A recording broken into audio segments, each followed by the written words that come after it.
Shalom. Puji nama Tuhan, sore hari ini kita dapat berkumpul di tempat ini. Kita sama-sama rindu untuk menyenangkan hati Tuhan.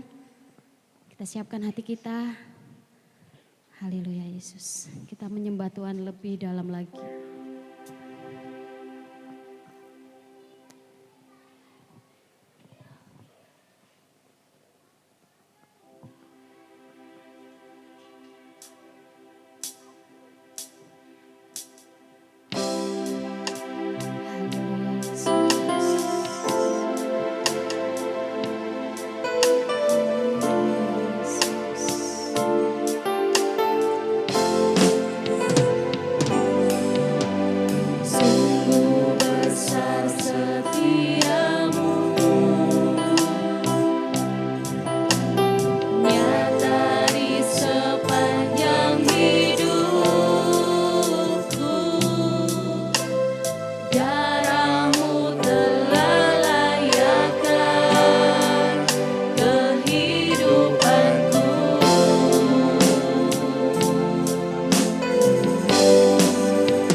Yesus, terima kasih untuk besar setiamu dalam kehidupan kami.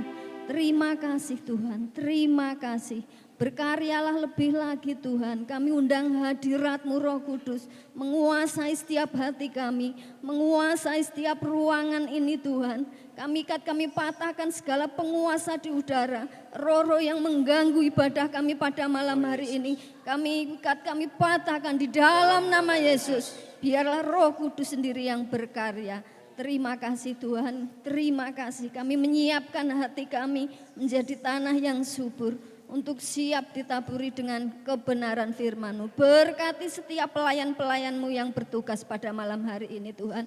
Terima kasih Bapa, kami mau memulai ibadah pada malam hari ini hanya di dalam nama Tuhan kami Yesus Kristus. Haleluya. Amin. Tetap bangkit berdiri. Akan saya bacakan di dalam Kolose pasal yang ketiga ayat yang ke-15 dan ke-16. Hendaklah damai sejahtera Kristus memerintah dalam hatimu, karena untuk inilah kamu telah dipanggil menjadi satu tubuh, dan bersyukurlah. Hendaklah perkataan Kristus diam dengan segala kekayaannya di antara kamu, sehingga kamu dengan segala hikmat mengajar dan menegur seorang akan yang lain, dan sambil menyanyikan mazmur dan puji-pujian dan nyanyian rohani, kamu mengucap syukur kepada Allah di dalam hatimu. Amin. Amin. Ada haleluya saudara-saudara? Haleluya. Berikan tos kanan kiri saudara-saudara. Haleluya. Masih siap untuk memuji nama Tuhan? Amin. Kita pujikan sungguh kau mempesona Tuhan.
kembali Bapak Ibu.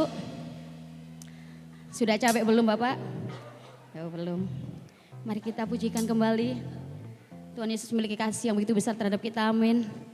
Kita percaya bahwa setiap permasalahan yang kita alami, kita percayakan kepada Tuhan. Dan kita pasti mendapatkan jalan keluar, haleluya.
Silakan duduk kembali Bapak Ibu.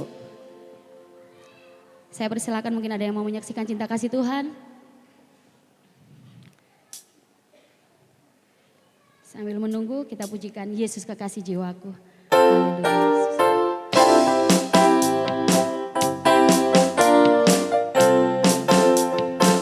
Yesus kekasih jiwaku, sungguh ku percaya padamu. Karena kasih-Mu padaku, Kau tebus dosaku. Dari terbitnya matahari dan sampai terbenamnya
sebelum ada yang mau menyaksikan, mari kita siapkan hati kita untuk mendengarkan firman Tuhan.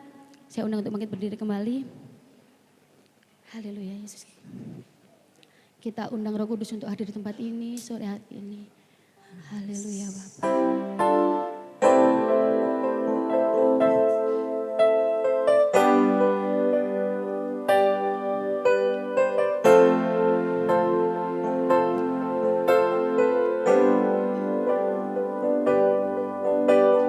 Roh Kudus hadir di sini. Pribadi yang menawan dan suci.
kasih Tuhan pada malam hari ini kesempatan yang baik kami semua jemaat-Mu berkumpul di tempat ini Tuhan. Untuk mendengarkan firman daripada-Mu. Sebentar lagi kami mau mendengarkan firman-Mu. Urapi hamba-Mu yang akan menyampaikan kepada kami. Biarlah kehendak-Mu yang terlaksana Tuhan. Apapun malam ini kami siap mendengarkan firman-Mu. Biar kami pulang tidak kosong dan kami semua yang ada di sini kami pulang membawa berkat daripada-Mu. Hanya di dalam nama Tuhan kami bersyukur. Amin.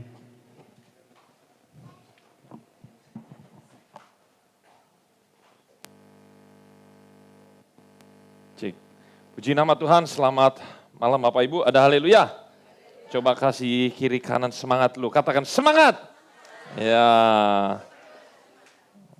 kita semua merasa luar biasa di dalam Tuhan. Tidak terasa mau mendekati Paskah nanti, tanpa terasa lagi sudah mau mendekati Natal. Nah, kemarin saya memberitakan, kalau yang kemarin hadir, yaitu tentang judulnya manusia apa? Baru. Manusia baru itu bagaimana kemarin konsepnya, dia nggak bisa pakaikan sendiri. Jadi seperti seorang pria nggak bisa dipakaikan seperti kita biasanya kalau pakai baju, kita dipakaikan atau pakai sendiri? Pakai sendiri. Kita pakai sendiri, tetapi yang dimaksud manusia baru, kita tidak akan mampu memakainya. Tetapi ini satu bentuk yang pasif, tapi ada sosok yaitu yang memakaikan kita, Roh Kudus atau Tuhan yang pakaikan kita. Tetapi bagaimana seseorang bisa mendapatkan manusia baru, maka dia harus bergaul, berada dalam satu di wilayahnya. Ya seperti itu. Nah kemudian efek dari manusia baru kemarin apa? Yang dijamak, yang diubah manusia baru apa? Apakah rambutnya dari keriting menjadi lurus atau model kulitnya atau bentuk fisiknya atau apanya? Hatinya lebih tepatnya bukan hanya di hati tetapi di mana? Di pola pikir, budi pekerti. Itu. Jadi cara berpikir orang-orang yang sudah diubah oleh Tuhan menjadi manusia baru itu menjadi pola pikirnya luar biasa dan tolong ditutup. Jangan ada yang ribut, anak-anak bisa ditertibkan. Ya, hari ini saya akan melanjutkan. Ternyata kalau orang Kristen, tantangan manusia baru itu ada, Bapak Ibu. Misalnya gini, kita sudah masuk manusia baru, tapi ada juga yang menanya, Om Jerry manusia baru dengan kelahiran baru apakah sama? Ya mirip begitu. Kira-kira kisah siapa yang mengenai kelahiran baru itu? N depannya, siapa? Nikodemus. Dia nanya, Pak, Bapak, maksudnya Bapak Yesus ya. Waktu itu kan dia nanya, bukan Bapak, lebih tepatnya guru. Guru, bagaimana bisa saya harus masuk lagi dalam ibu saya kemudian dilahirkan? Kemudian Yesus berkata, loh kamu itu kan sudah guru besar Nikodemus, masa hal yang begini tidak mengerti? Nah ini lihat di sini. Lihat konsep manusia baru dengan orang yang lahir baru itu tidak jauh berbeda. Apa itu arti lahir baru? Apa itu manusia baru? Artinya dia itu menemukan sesuatu yang benar-benar baru. Apakah ketemu baju baru? Enggak. Ini ngomongin masalah apa? Perjumpaan pribadi dengan Tuhan. Ketika dia lagi berdoa, dia masuk dalam dimensi Roh Kudus, dia bertemu, berjumpa secara pribadi dengan Tuhan, maka itulah yang disebut dengan kelahiran baru. Tetapi orang yang kelahiran baru, orang yang manusia baru disebutkan firman Tuhan, apakah dia langsung menjadi seperti Yesus? Tidak. Tetapi di sini disebutkan diperbaharui dari hari ke sehari. Jadi setiap hari ada perkembangan. Kalau orang Kristen yang katanya 20 tahun lalu sudah berkata begini, saya sudah lahir baru Om, saya sudah manusia baru. Coba Kita lihat dulu, di mana ke manusia baru itu? Kolose 3 ayat yang ke-10. Betul ya Bapak Ibu ya? Katanya sudah manusia baru, tetapi kehidupannya di ayat 8. Kolose 3 ayat 8, lihat. Tapi hidupnya masih apa? Marah, suka geram. Marah boleh apa enggak Bapak Ibu? Boleh. Orang salah harus dimarahin. Yesus pun marah, tetapi di sini adalah tidak boleh dikuasai kemarahan. Apa itu yang dikuasai kemarahan? Yang punya, jadi gini, marah membangun, beda dengan marah ini yang indikasinya merugikan. Kalau kita marah dengan anak, misalnya dia pegang pisau, kita marahin. Tujuannya agar apa? Supaya jangan kena tangan sendiri, akhirnya melukai diri sendiri. Beda, kita marah, misalnya kita marah, orang lain punya mobil baru. Itu berarti indikasinya apa? Iri. Beda ini. Yang membangun. Ini. Hati-hati Bapak Ibu. Lihat di ayat 8, buanglah semuanya itu yaitu marah, geram. Geram ini yang mirip dengan marah tapi lebih tinggi lagi tingkatannya. Kejahatan, terus apa? Nah, katanya manusia baru. Udah berapa tahun sudah lahir baru, sudah 20 tahun lalu, tapi sekarang masih belum ada perubahan. Marahnya masih, misalnya okelah dari sehari ke sehari, pelan-pelan kita berubah, terus menerus diperbaharui. Tapi dari dikasih waktu, firman Tuhan kan berkata ada seorang pohon ara, cerita pohon ara terus nggak ada buah, terus Tuhan Yesus mau potong, terus kemudian jangan kata si penjaganya, kasih waktu dia. Mungkin barangkali tahun depan berbuah, kalau tidak berbuah ditebang. Ini ingat, kita menjadi orang Kristen itu nggak boleh menjadi Kristen bonsai. Kalau bonsai itu semakin dia stabil kecilnya, semakin kerdil semakin mahal. Memang tujuannya dia untuk didesain untuk menjadi bonsai menjadi kecil.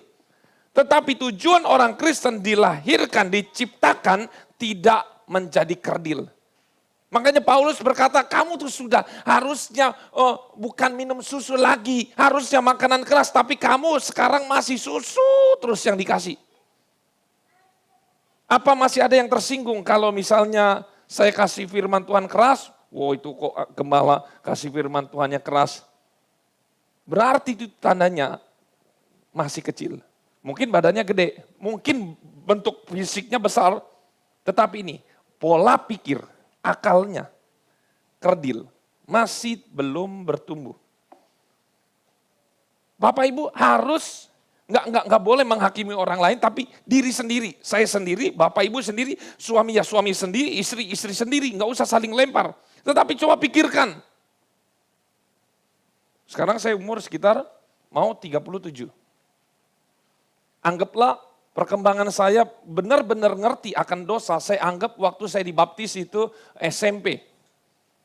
Ya, benar-benar mateng. Dari SMP itu umur berapa kira-kira ya? Ya SMA itu 17 itu saya masuk terlalu cepat. Mungkin umur 14. 14 ke 37 berapa? Berapa tahun? Hah? Ada suara, tahu nggak ada wujud. Nah, sekitar 23. Saya sudah dikasih waktu 23 tahun. Harusnya Jerry yang SMP dulu sama yang sekarang itu sudah ada perbedaan. Itu wajib. Kalau orang Kristen tidak ada pertumbuhan sama sekali, ini celaka. Celaka. Orang celaka paling celaka udah begini aja. Hidupnya masih dalam amarah, masih dalam geram. Marahnya itu maksudnya marah yang negatif. Geram, suka, masih mulutnya dipenuhi dengan apa? Fitnah. Masih mulutnya diselimuti dengan apa kata-kata? Kotor. Tuh lihat. Ayat 9. Makanya di sini katakan jangan lagi kamu saling mendustai. Mendustai ini maksudnya apa? Saling bohong. Ngomong apa bohong, nggak pernah jujur. Selalu yang dikatakan itu bohong. Ini lihat nih. Kamu telah menanggalkan manusia lama serta kelakuannya. Harus ada, jadi Bapak Ibu, setiap datang ke gereja, dari Natal ketemu Natal, dari Paskah ketemu Paskah, ada sesuatu yang berubah. Nggak bisa orang Kristen itu hidupnya stabil. Betul, harus ada perubahan. Mulai dari pelayanannya. Bertumbuh nggak pelayanannya? Yang tadinya nggak sama sekali pelayanan, udah bisa doa, bisa apa lagi, itu bertumbuh. Dilihat dari mana? Dari buahnya. Tapi yang terpenting bukan hanya buah di gereja saja. Ini bahaya. Banyak orang bagus di gereja, tetapi harus dibuktikan juga di mana? Di rumah tangga dan di mana? Di dalam pekerjaan. Bapak itu kalau khotbah bagus banget. Misalnya udah bisa khotbah, udah bisa udah diurapi. Tapi kalau di tempat kerja, meso-meso terus. Wah ini. Lihat, tidak stabil, enggak seimbang. Dan lanjutan saya pada malam hari ini, ternyata manusia yang katanya firman Tuhan, manusia baru, itu ada tantangan. Apa tantangannya? Tantangannya, manusia baru itu yang diperbarui tadi apanya? Akal pikirannya. Ternyata pengetahuan yang dia dapat, pengalaman rohaninya, dia berdoa, dia bisa melihat segala sesuatu pengalaman rohani dengan Tuhan, itu ternyata dapat menjadikan hidupnya menurut dia, sekali lagi menurut dia lebih benar, menurut dia karena dia selalu baca Alkitab, menjadi lebih apa? Tahu kebenaran dibandingkan dengan orang lain. Dia merasa, wah saya sudah lebih banyak tahu, saya punya pengalaman yang luar biasa. Maka langsung dalam tahap kedua, dia mulai, tuh lihat ibu satu di sana. Nah, tuh lihat bapak yang di sana. Mulai apa? Menghakimi. Ketika sudah menghakimi dalam hati, kemudian muncul tahap nomor 3. Mulai memaksakan orang lain harus menjadi sama seperti dirinya sendiri. Kamu tuh nggak boleh begitu. Contoh nih saya. Waduh, ini tahapan. Jadi ternyata manusia baru itu tantangannya adalah ya ini yang saya sebut seringkali kesombongan rohani. Ini hati-hati Bapak Ibu. Bagus, ini bagus. Manusia baru bagus. Tapi hati-hati. Sama kayak Petrus baru direkrut menjadi murid Yesus, mulut Petrus itu berbual-bual dengan apa? Kesombongannya. Kalau engkau mati, aku juga mati. Kemana engkau pergi? Aku juga ikut pergi. Itu kesombongan karena dia baru mendapatkan pengalaman-pengalaman. Dia lihat orang mati 4 hari bangkit. Dia lihat orang tuli berbicara, mendengar, nggak ngantuk. Ya. Dia lihat pengalaman-pengalaman, dia lihat juga 5 roti dan 2 ikan menjadi sisa berapa bakul? 12. Nggak ngantuk lagi. Kalau mungkin ada orang Manado atau ada ibu-ibu Indonesia, habis. Ya, karena sana bungkus. Nah, orang Batak katanya, ya tante ya, udah jatahnya bungkus, habis semua. Nggak ada. Untung itu orang Israel. Tuh, lihat. Ini. Hati-hati Bapak Ibu. Menutup, yang tadi kan memaksakan orang lain untuk menjadi sama seperti dirinya. Nih lihat nih, saya begini, kamu harus begini. Saya begini, kamu seperti saya. Padahal pengalaman setiap orang berjumpa pribadi dengan Tuhan beda-beda. Pengetahuan firman Tuhan, saya mau tanya nih, setelah saya khotbah, saya tanya ibu satu dengan ibu satu, bapak satu dengan bapak satu, pasti hasilnya tulisannya beda. Betul? Yesus pelayanan berapa tahun Bapak Ibu? 3 tahun setengah. Tapi lihat Matius, Markus, Injil ini ada 4 kan Injil. Matius, Markus, Lukas, Yohanes. Nulisnya beda nggak? Beda-beda. Ada yang sama? Ada.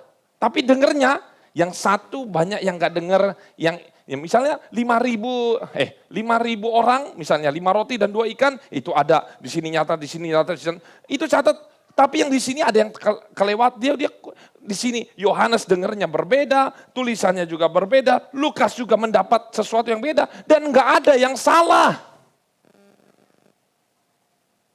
Ini seringkali di teologi diperdebatkan, mana tulisan yang paling bagus, oh ini yang paling benar, berarti Lukas nggak benar, berarti Markus yang terbaik. Wah ya enggak, semuanya benar. Sama ketika Bapak Ibu mendengarkan saya pulang ditanyain khotbahnya Om jadi apa? Satu ngomong begini, satu ngomong begini. Yang harusnya itu digabungkan menjadi satu kebenaran, amin. Nggak boleh pongah, kesombongan, sayalah yang benar, yang lain salah. Akhirnya orang yang begini, keempat, menutup diri untuk mengupgrade pengetahuan firman Tuhan dari sumber lain. Ketika dia merasa sudah dirinya pintar, dia hebat, dia berkata, kamu salah, ini sesat, ini. Semuanya dikatakan salah. Wah ini celaka Bapak Ibu. Ciri-ciri orang punya kesombongan rohani adalah tidak mau lagi belajar dari pengalaman orang lain. Dia menutup akses, menyatakan dirinya lah yang paling benar. Awas Bapak Ibu. Ternyata hal ini terjadi di Roma. Paulus mengalami hal yang sama seperti yang 4 poin saya berikan. Coba kita buka Roma 14. Ayat yang pertama. Judulnya apa? Jangan menghakimi saudaramu. Ayat yang pertama terlebih dahulu. Roma 14 ayat pertama. Sudah Bapak Ibu? Ayat 1 dulu ya, kita bangkit berdiri. Jadi variasi ya, ayat 1-nya udah di tengah-tengah. 1, 2, 3. Terimalah orang yang lemah imannya tanpa mempercapkan pendapatnya. Silakan duduk. Singkat cerita, ternyata waktu Paulus di Roma ada 2 kubu. Ada orang Yahudi asli ikut Yesus, percaya Yesus. Ada orang di luar Yahudi yang ikut Yesus dan percaya Yesus. Ada 2 kubu di Roma. Ini lokasinya bukan di Israel, di Roma. Roma jauh nggak? Jauh banget. Paulus saja ke sana terdampar udah berapa kali dia saya nggak tahu. Ya, waduh naik kapal, pokoknya jauh. Jadi dia ada di Roma, ketemu 2 kubu, Yahudi dan non Yahudi. Ternyata Bapak Ibu, lihat di sini. Mereka mempertentangkan tentang apa? Ternyata ribut mereka itu di Roma itu karena sesuatu hal, yaitu salah satunya adalah, pokoknya nggak jauh-jauh nih, sunat dan makanan. Apa? Sunat dan makanan. Sunatnya dulu. Ada di sini yang belum sunat? Ya. Gini, sunatnya begini. Orang Yahudi, karena dia keturunan Abraham, dia itu wajib sunat. Pokoknya sunat nomor 1. Tetapi orang yang bukan Yahudi, orang Yunani, pokoknya orang selain Yahudi, orang Roma sendiri yang percaya Yesus, mereka tidak ada perjanjiannya itu dengan keturunan Abraham. Tapi Paulus sudah berkata sunat nggak sunat itu nggak penting. Yang penting adalah sunat hati. Sunat itu memang pertama adalah perintah Alkitab. Tetapi juga Bapak Ibu perlu tahu sunat itu adalah satu tradisi kebudayaan. Apa namanya? Tradisi kebudayaan. Jadi merangkap dua. Tetapi ketika di dalam perjanjian baru, sunat secara lahiriah sudah tidak menjadi utama karena itu adalah gambaran bahwa orang harus sunat hati. Sama seperti darah. dulu mengorbankan darah untuk penebusan dosa, tapi karena kita punya Yesus yang mati di kayu salib, darahnya sudah tercurah, jadi tidak perlu mengorbankan darah lagi. Dulu misalnya yang dikatakan bait Allah, bait Tuhan itu ada di mana? Di tabut perjanjian, di kemah, maha suci, di situ tempatnya. Tapi firman Tuhan berkata sekarang yang menjadi tempat ibadah, rumahnya Tuhan ada di mana? Di hati. Tuh lihat perbedaannya. Nah tapi waktu di Roma, ini nih kebudayaan yang sudah, kalau orang Jawa apa ya, kebudayaan yang pasti ada. Nggak semua kebudayaan jelek kok, ada juga yang bagus. Apa kira-kira dalam acara-acara apa gitu? Atau budaya Batak begitu? Banyak nggak? Ada nggak? Kiranya apa kira-kira? Contoh.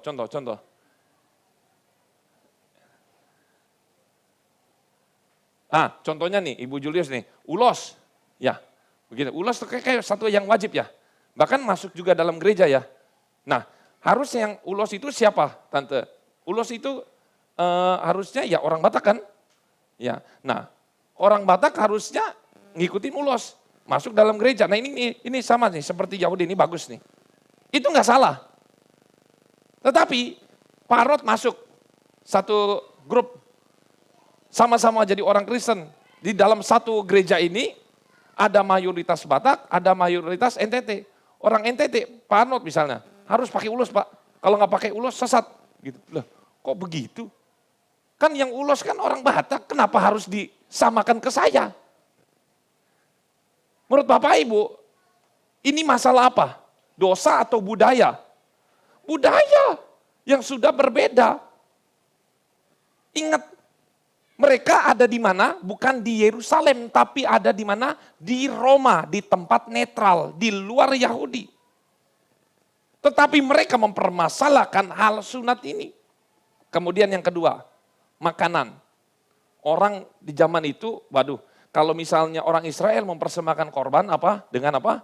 Kambing, domba, dan apa lembu. Lembu itu ya mirip kayak sapi. Tapi yang zaman itu mereka baal-baal, bukan hanya itu saja, memang ada kambing domba, tapi juga yang dikorbankan satu hal yang menjadi identik mereka. Mereka persembahkan babi. Nah, itu.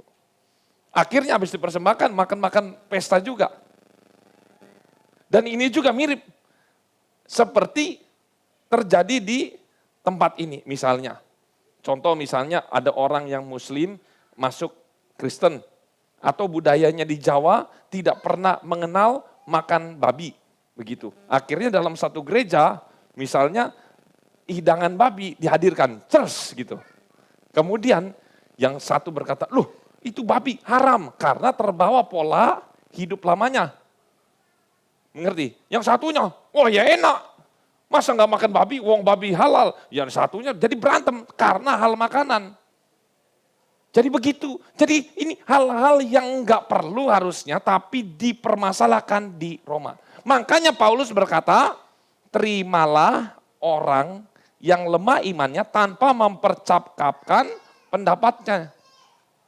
Ini ngomong kepada siapa? Orang-orang Kristen yang imannya sudah kuat. Jadi ada orang Yahudi baru percaya Yesus. Oh, orang Yahudi ini berkata begini, pokoknya harus sunat. Ya udah. Kita itu diem aja. Enggak Pak. Ini. Tanpa mempercakapkan pendapatnya. Artinya nggak usah berdebat di sini. Enggak. Terus lagi. Babi nggak boleh. Pokoknya babi, anjing, semuanya nggak boleh. Hanya makanan halal. Enggak Pak. Dalam hati wis dongkol ya. Enggak. Nggak usah debat. Nggak usah debat haram nggak halal. Haram atau halal. Nggak usah debat. Tuh lihat, ada aturannya nih Bapak Ibu. Yang nomor 2, kita ikuti jalan ceritanya. Yang seorang yakin bahwa ia boleh makan segala jenis makanan, yaitu orang Roma, Yunani.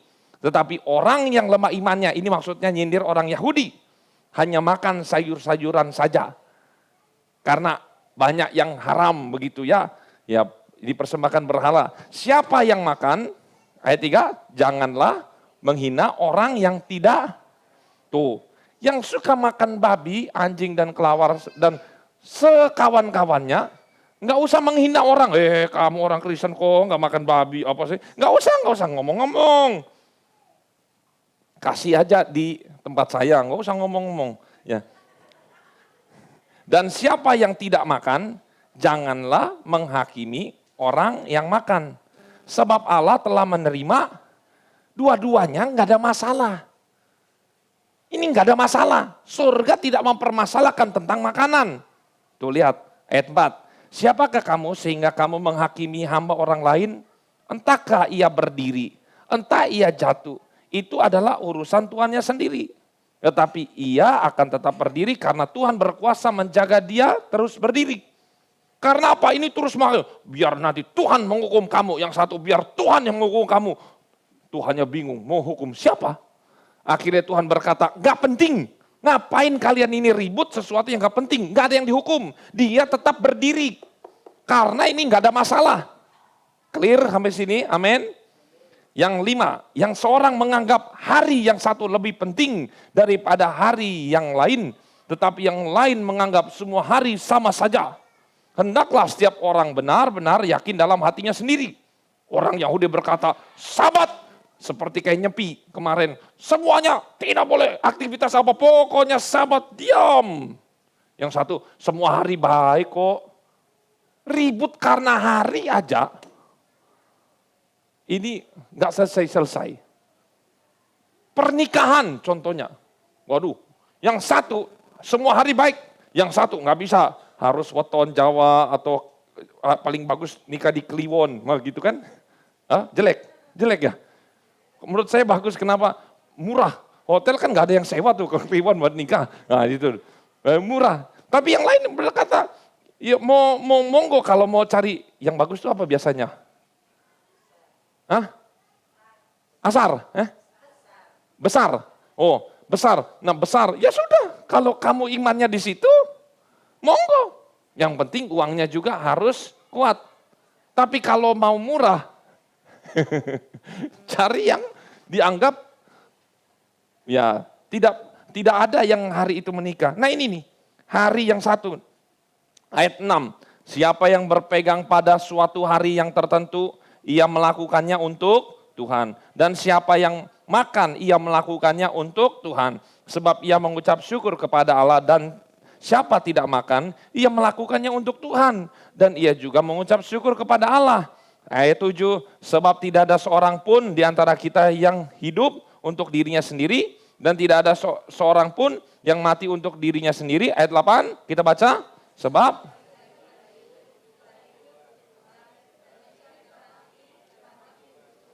jadi baik hidup atau mati, kita adalah milik Tuhan. Ayat 9, sebab untuk itulah Kristus telah mati dan hidup kembali. Supaya ia menjadi Tuhan baik atas orang-orang mati maupun atas orang-orang hidup. 10, tetapi mengapakah engkau menghakimi saudaramu? Atau mengapakah engkau menghina saudaramu? Sebab kita semua harus menghadap takhta pengadilan Allah. Karena ada tertulis,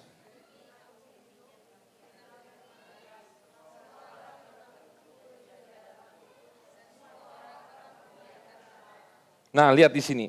Selanjutnya lagi, ternyata Roma 14 ayat 1 itu ada rujukannya.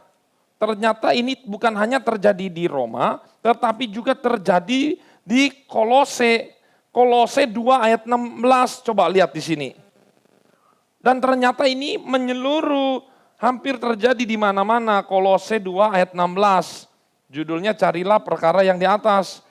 Di sini dikatakan, karena itu janganlah kamu membiarkan orang menghukum kamu mengenai makanan dan minuman. Atau mengenai hari raya, bulan baru, ataupun hari sabat. Cocok ya, cocok sama seperti tadi kasusnya.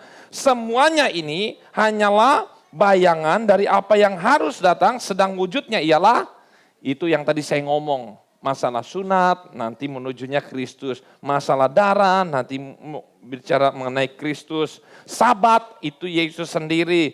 Janganlah kamu biarkan kemenanganmu, kita kan sudah menang nih, digagalkan oleh orang yang pura-pura merendahkan diri dan beribadah kepada malaikat serta berkanjang pada penglihatan-penglihatan dan tanpa alasan membesar-besarkan diri oleh pikirannya yang duniawi. Dia berpikir, nah ini baca dulu supaya enak. Sedang ia tidak berpegang kepada kepala, dari mana seluruh tubuh yang ditunjang dan diikat menjadi satu oleh urat-urat dan sendi-sendi menerima pertumbuhan ilahinya.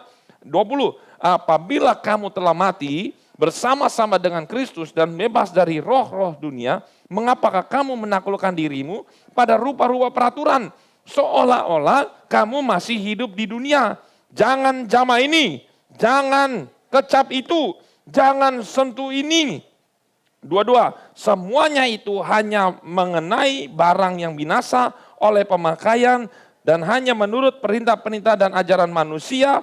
Peraturan-peraturan ini walaupun nampaknya penuh hikmat, dengan ibadah buatan sendiri seperti merendahkan diri, menyiksa diri, tidak ada gunanya selain untuk memuaskan hidup. Tuh, lihat. Untuk memuaskan duniawi. Sebenarnya ada yang kelewat Bapak Ibu di dalam Roma 14. Kemudian baca aja di ayat yang ini. Roma 14. Ya, ayat yang ke-16 dulu.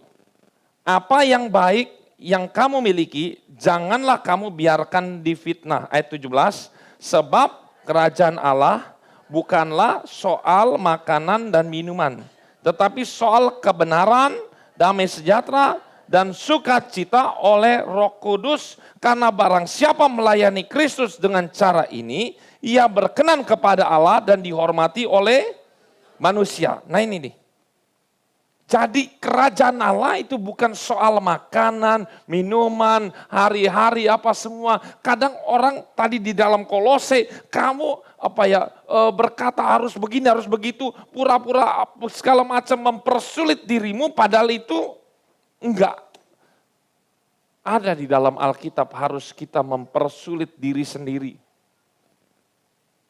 Kalau kita meyakini misalnya contoh, kok orang itu enggak puasa ya, ini puasa harusnya 3 hari seperti Yesus, puasa misalnya harus 40 hari, nanti setelah misalnya puasa 40 hari itu sore buka. Nah setelah dia menjalani sama seperti tetangga kita, sudah mau puasa terus dia bilang, kok kamu enggak puasa? Lah, ngerti maksudnya? Kalau mau puasa dewe ya wis, enggak usah ngakimin orang lain. Kalau enggak, emangnya diwajibkan juga puasa kita? Enggak. Makanya segala sesuatu itu enggak usah, maksudnya begini, firman Tuhan berkata bukan berarti kita enggak boleh melakukan hal-hal untuk Tuhan. Tetapi jangan sampai ketika kita ingin melakukan untuk Tuhan, kita memaksakan orang lain untuk menjadi sama dengan kita. Itu dia. Ingat, orang yang sudah lahir baru akan banyak tantangan. Salah satunya tantangannya adalah kesombongan rohani. Oleh karena itu biarlah pada saat malam hari ini, setelah kita belajar mengenai firman Tuhan, kita harus menjaga diri. Ada banyak peraturan-peraturan. Saya berkata, boleh enggak Pak kebudayaan itu masuk di dalam gereja? Selagi itu tidak bertentangan dengan firman Tuhan, silakan. Toh banyak sekali budaya-budaya masuk Yahudi di dalam Alkitab. Salah satunya cuci tangan. Ketika orang mau masuk, harus masuk itu tuh, tahu ya perjamuan di Kana? Yang ada tong-tong, kendi-kendi perjamuan, kendi-kendi itu isinya air semua untuk cuci tangan dan cuci kaki. Itu salah satu adat istiadat. Kalau enggak cuci tangan itu mereka berkata haram. Padahal enggak ada dalam Alkitab. Oleh karena itu kita lihat kebenaran firman Tuhan. Makanya firman Tuhan berkata, kamu lebih fokus kepada cuci tangan. Ya, cuci tangan kan enggak ada di dalam Alkitab. Tapi ini kan bagus untuk kesehatan ya. Tapi kamu lebih fokus ke cuci tangan, ke masalah ini, ke masalah itu, yang gak ada dalam Alkitab. Tapi justru yang ada dalam Alkitab yang Tuhan perintahkan, kamu gak lakukan. Oleh karena itu, lihat. Kalau yang perlu kita lakukan. Tetapi bukan berarti yang lain itu kita tinggalkan. Biarlah pada saat malam hari ini kita tidak menghakimi orang lain. Amin. Lakukanlah segala sesuatu dengan iman. Kalau tidak dengan iman, maka itu kita sedang berdosa di hadapan Tuhan. Mari kita masuk di dalam penyembahan.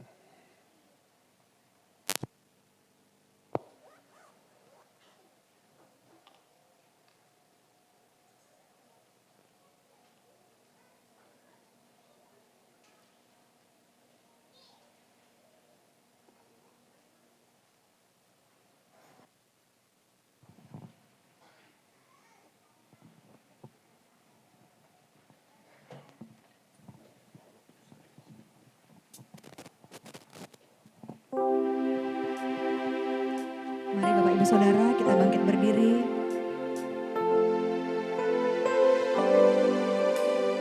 Kita angkat kembali pujian ini. Haleluya, Yesus bekerjalah Roh Kudus. Roh Kudus hadir di sini. Pribadi yang menawan dan suci. Ku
penolong kami yang sejati dan suci.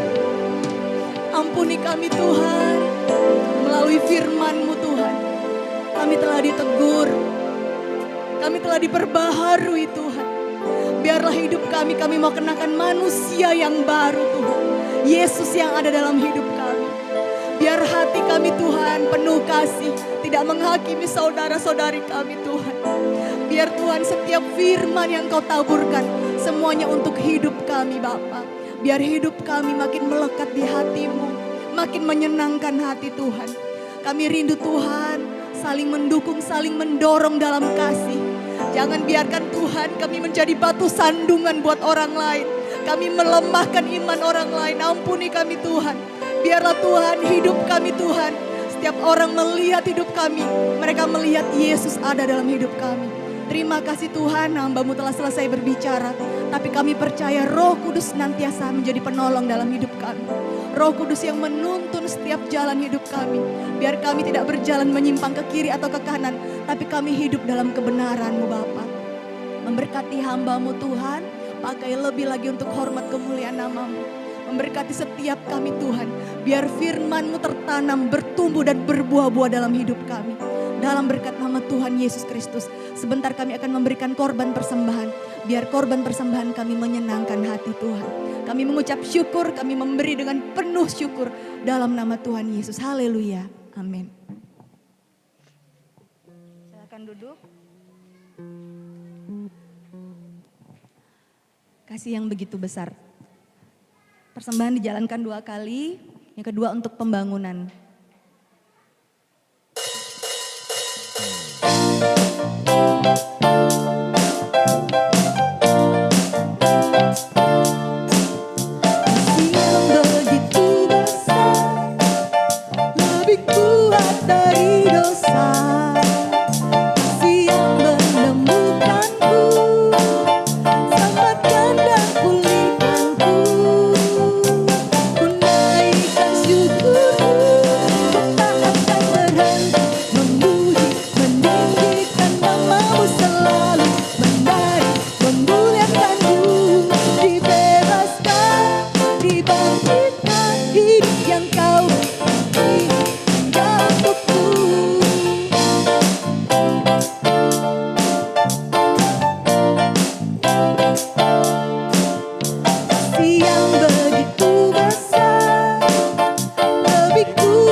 Tuhan Yesus memberkati setiap persembahan Bapak Ibu Saudara.